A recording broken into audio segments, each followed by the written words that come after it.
It takes a lot of work and processing the traumas that you had been through, especially if you been through a trauma where you got molested or was not heard or seen, or a family members cannot respect and understand where you're coming from and keep telling you to just move on. I know how exactly that feels, and I'm talking out of experience.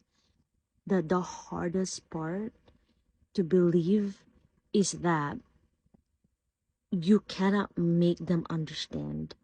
You cannot make them see what you see. You cannot make them hear what you hear, because your healing journey is different than theirs. I never knew what it means loving people from where they are, but sometimes loving people where they are is walking away and not tolerating the behavior that can lead to betraying yourself. I grew up in an environment where I felt like I had to perform. If I get good grades, or if I follow certain suggestions of what I should do for my life, I'm pleasing my parents, and that would make them be proud of me.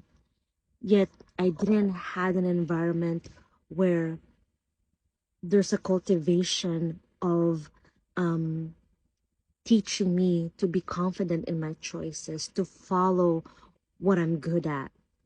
And before, I was so upset about it that I didn't get that opportunity. And now, as an adult, I get to make that opportunities for me to follow that opportunities, that I'm not hindered by that anymore.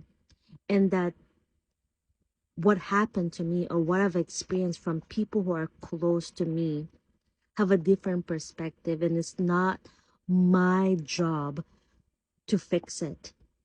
And that sometimes I have to let them go and surrender them to Jesus.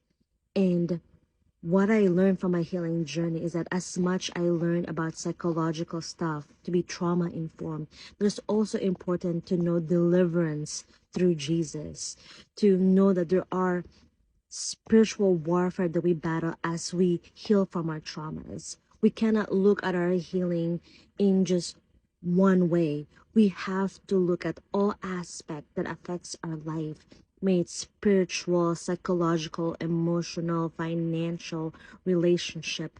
All those matters.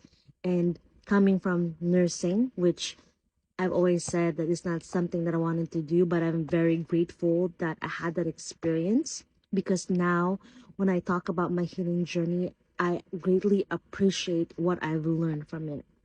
And as much as it gave me the experience, I'm glad that I went through it, because now as I share my story, healing from traumas, I get to be able to look at this as a nurse too. And I hope this message help you, and that you're not alone. You're never alone. You belong. You're loved. You are worthy. This is Cielo, the Savor Mama, and I'll talk to you soon.